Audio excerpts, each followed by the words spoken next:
Assalamualaikum warahmatullahi wabarakatuh. Selamat berbuka bagi Ananda Arosi dan juga Ayah Bunda Arosi semua. Apa kabar hari ini? Bagaimana keadaan imannya? Semoga semakin naik dan semakin bersemangat dalam mengejar berbagai promo pahala yang Allah berikan di bulan Ramadan ini.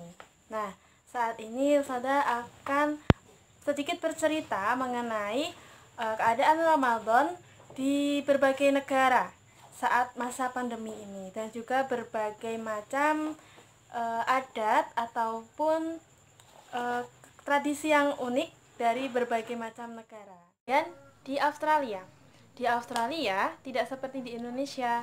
Di sana Muslim ya harus standby. Mestinya mereka harus benar-benar melihat waktu kapan berbuka dan juga kapan untuk sahur, karena di sana tidak terdengar adzan. Jadi adzan tidak dikumandangkan, hanya di kedutaan saja. Dan alhamdulillah anak-anak Arosi semua, kita patut bersyukur karena kita di Indonesia ini walaupun kita tidak bisa sholat tarawih seperti tahun sebelumnya, tapi kita masih bisa mendengarkan adzan di setiap masjid dan juga di setiap musola di kampung-kampung kita. Begitu. Nah, selanjutnya masih di Australia. Kalau dulu perlakukan lockdown sama, sehingga tidak bisa kemana-mana, tetap saja stay at home sebagai bentuk ikhtiar kita untuk melawan COVID-19 ini. Kalau misalnya mau keluar hanya untuk kepentingan yang mendesak saja. Dari bulan Maret sampai 6 bulan ke depan penerbangan di sana diberhentikan, sehingga beberapa mahasiswa di Australia memutuskan untuk tidak pulang gitu, di sana.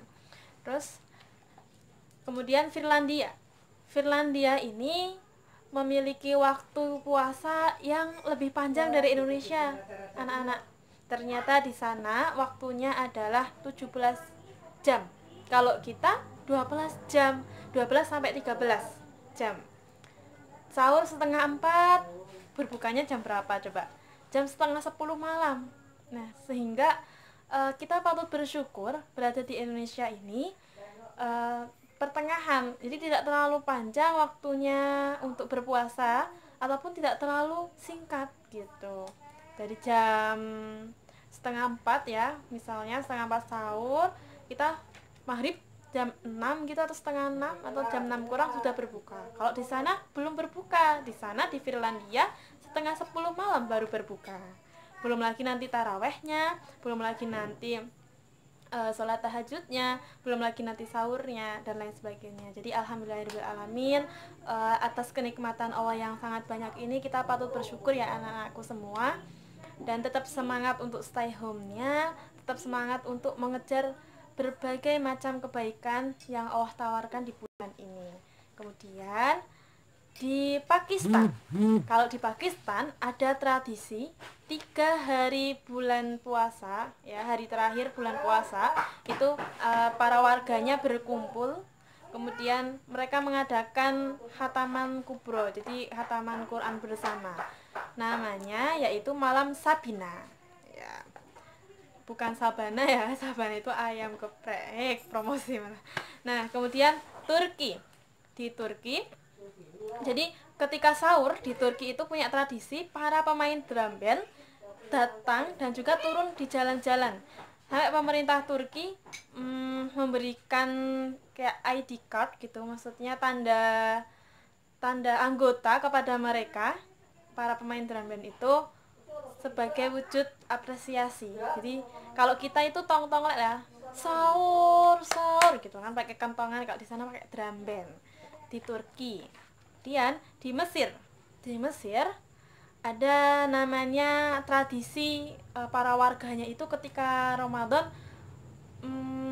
memasang lampion. Jadi lampu-lampu cantik itu dipasang di jalan-jalan sebagai tanda untuk menyambut Ramadan, sukacita datangnya bulan Ramadan.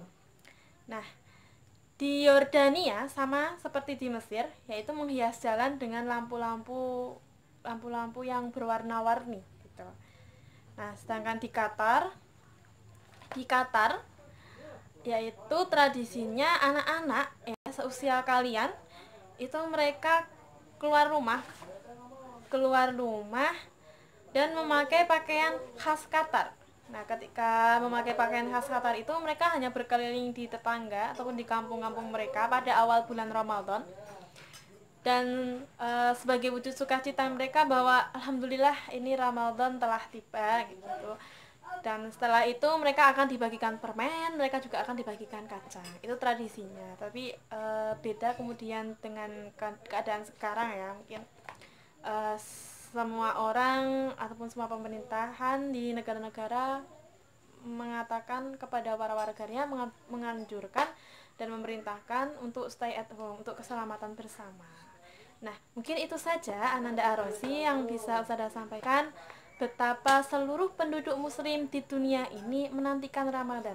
Sehingga anak-anakku semua, ketika kita sampai di bulan Ramadan ini, kita harus bersyukur. Bagaimana cara bersyukurnya? 1. Menahan marah. Ayo. 2. Semakin taat kepada kedua orang tua. 3. Semakin bersemangat dalam melakukan kebaikan.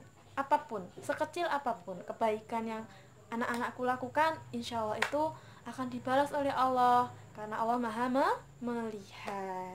Itu saja ya anak-anak dari Ustazah.